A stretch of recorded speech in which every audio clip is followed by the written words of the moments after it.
and we bring you a political analysis on the KwaZulu-Natal landscape after the election bungle as well as the passing on of the NFP leader. Our guest this afternoon is Sthembele Ndovela, a political analyst at the University of KwaZulu-Natal. A very good afternoon to you, Mr. Ndovela, and thank you very much for your time today. Earlier on, we woke up to the very tragic and unfortunate news of the passing on of the leader of the NFP. What impact do you believe that is likely to have on the political landscape in KwaZulu-Natal, specifically ahead of the local government elections? Good evening, good afternoon, Thami, and the viewers at home. I think the passing of Zanele KaMagwaza-Msibi will have some impact to the political landscape in the province of KwaZulu-Natal. It should be remembered that Zanele KaMagwaza-Msibi is a founder of National Freedom Party from Inkatha Freedom Party. This party was established in 2011, and she grew up in the IFP ranks, and she played a very important role in trying to grow the IFP in all the provinces, and we have seen IFP winning by-elections, even gaining support in a number of areas where it did not enjoy support previously. But coming back to your question, I don't think there will be much, impact that will be triggered by the passing of Zanele KaMagwaza-Msibi. It should be remembered that since from 2016, National Freedom Party had been experiencing electoral decline, and Zanele KaMagwaza-Msibi was sick, I think, since from 2014. And now within the party, there have been some leadership challenges. And recently, one of the prominent leaders of the party, who happened to be the mayor of Okahlamba, has resigned from the party, which showed that there is a serious problem. It is so unfortunate that she leaves the party in this serious quagmire. It is experiencing some shambles. Your sentiments mirror the sentiments of the KwaZulu-Natal chair for the EFF, whom I spoke to a little bit earlier on today, and his view was that this could just be the end of the NFP. Do you think it's that dire? Could this be the end, or are there chances for resuscitation for the party?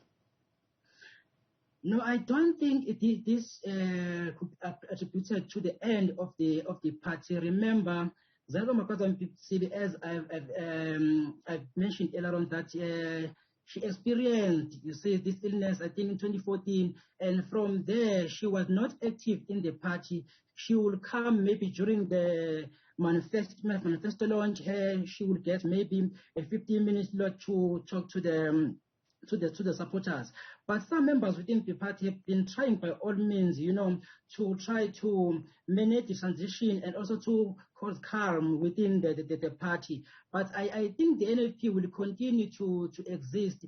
However, there will be some challenges. I think now it should be the decisions of the members of the NFP as well, the leaders, to make sure that they implement the values that have been impacted by KaMagwaza-Msibi. Another point that was brought up is the fact that the NFP was a very character-driven party centered around its founder. Now with her no longer being here, and you'll remember that when she did leave the EFF, there are some EFF members that left with her. What impact does her passing now have on the Inkatha Freedom Party, rather?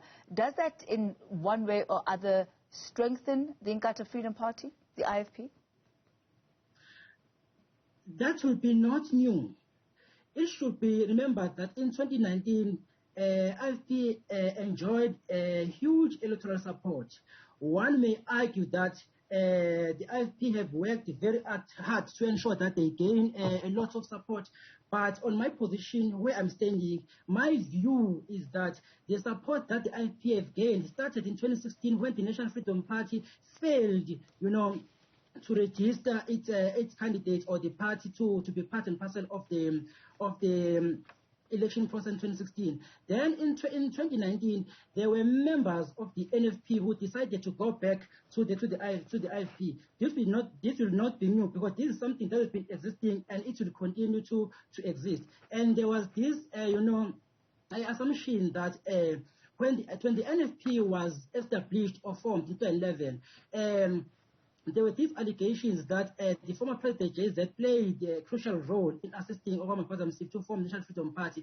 And then before the election in 2011, there was an agreement between the African National Congress and the National Freedom Party that after the election they will form coalition. Of which the formation of coalition, this is something of which the negotiations used to start after the election. Then this triggered some members of NFP to go back to the IFP. Then in 2019, it was just a confirmation of that. I won't say the passing of Zanele KaMagwaza-Msibi will cause other members to go back to the IFP, because this is something that's already been happening. Let's focus then on the impact of the African National Congress not having submitted names for a number of wards in KwaZulu-Natal. How extensive is their non-submission, and how is that likely to impact them in the upcoming elections? It's an undeniable fact that the African National Congress is facing a serious quagmire. It is in shambles. It should be remembered that the ANC in the province of KwaZulu-Natal is always keen and willing to win the district of Zululand, because that is where the ANC is facing some challenges, because it fails to register its party in that district.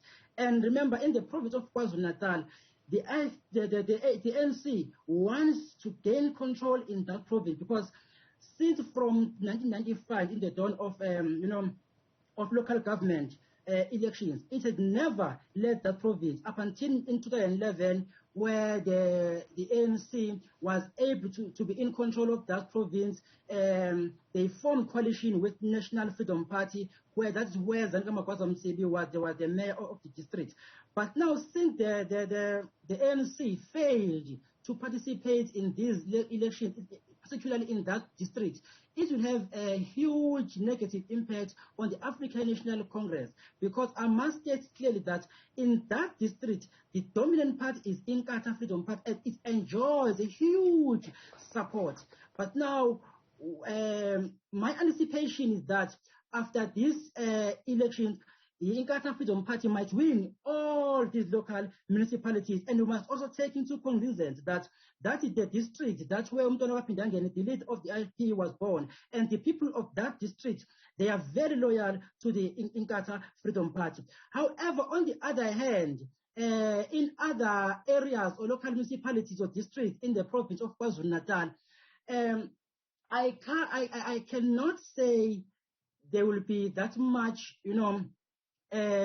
negative influence, simply because in other areas the ANC enjoys a huge support. And remember, the supporters of the African National Congress are very loyal to the ANC. What they used to do, they decide not to participate at all in the elections if the African National Congress is not part of the elections. But this will be our measurement tool to check how our democracy has grown so far. Because I'm saying this, in districts like Umgungundlovu and Herigwala, Uku, Ilembe, that is where the ANC is dominant. We can use this as a measure, because after this election, that is where we will see whether the people of KwaZulu-Natal and the people of South Africa at large, whether they put ANC first or they put South Africa as a country first, because they have to vote. Mr. Sthembele Ndovela, thank you very much for your time and your insight this afternoon.